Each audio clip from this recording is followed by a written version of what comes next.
So now that I am ready and signed into my Chrome account, let's talk about how to get to Google Classroom. I'm going to click on that Chrome browser.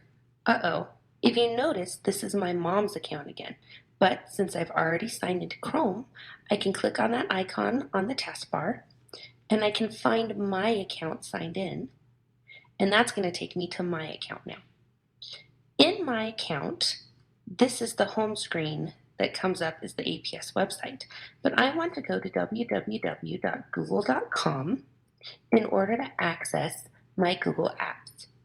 Once I'm at google.com, I notice that my Chrome browser and my Google account are the same. Next to my icon for my Google account, there's something we call the waffle. I'm going to click on that, and that's going to lead me to all of my Google apps that I can use through APS. We call this the G Suite for Education. Up in the top, I can see that there's a Google Classroom icon, so I'm going to click on that. And this is going to take me to something called the Google Classroom dashboard. This is where all the Google Classrooms that I am logged into as a student are going to be. Now, there are two ways that my teacher can sign me up for a Google Classroom. So I'm going to show you that now from a teacher's point of view so you can see what this looks like as a student. I am in my teacher classroom right now as Mrs. Nunez. And as a student, I can enroll my students either with their APS credentials or with a classroom code. This is how you would sign in with a classroom code. Every Google Classroom has a code to sign into. So if your teacher sent your parents a code, or they said, please sign into my Google Classroom using this code, this is how you would do it. You take that unique code that your teacher sent you, and back in your Google Classroom dashboard right here, there's going to be a plus sign in the top right corner to join a class. When I click on that plus sign, making sure that I am in my Google account for school, I'm going to enter that class code right here, and I'm going to select Join. When I click on Join using that code, it's going to pop me into the screen where I'm going to be in my teacher's Google Classroom. That is one way to join a Google Classroom. There is another way, and it looks a little bit different. I'm back in my teacher's classroom, and my teacher can actually invite me with my APS account.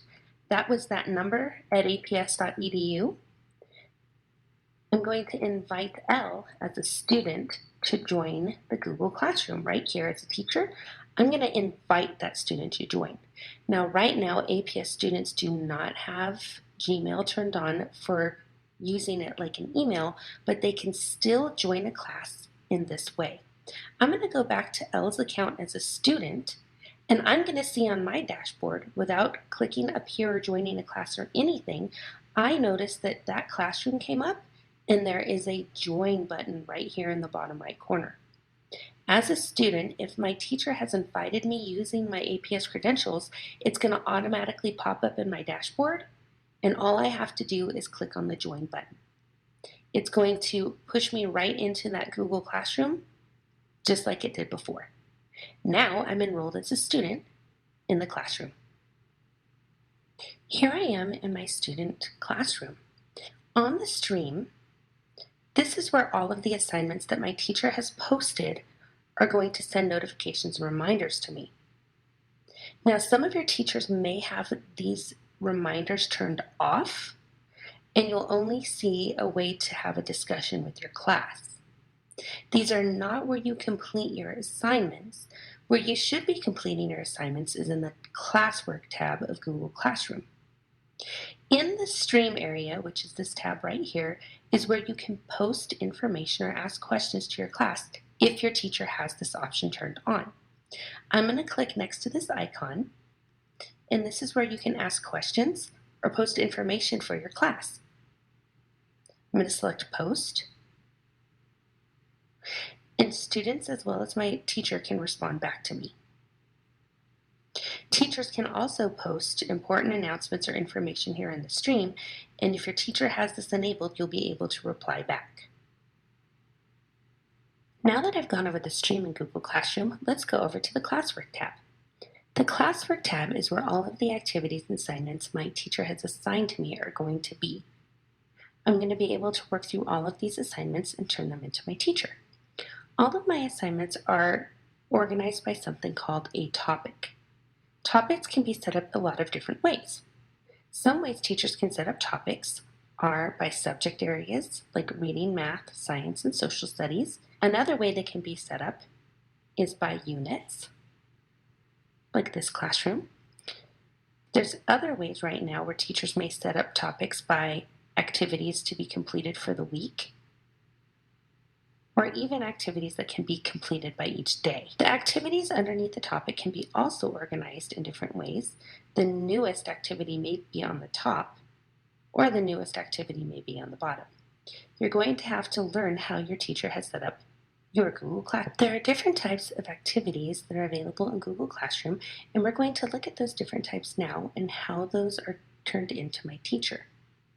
I'm going to go down to this math activity, and I see that there is a material activity that's set up. This is called material because it has an icon that looks a little bit like a bookmark, and when I click on this activity itself, I'm able to view that material. When I go into this space, I can see all of the directions that I need to follow and anything my teacher wants me to see. A material activity is an activity that I do not need to turn back into my teacher. It is something my teacher either wanted me to read or look at, or something she wanted to link to, but I don't actually have to turn it into the classroom. In this case, it is a link to my Prodigy account. I'm going to click here on the top of the screen and go back to my classwork,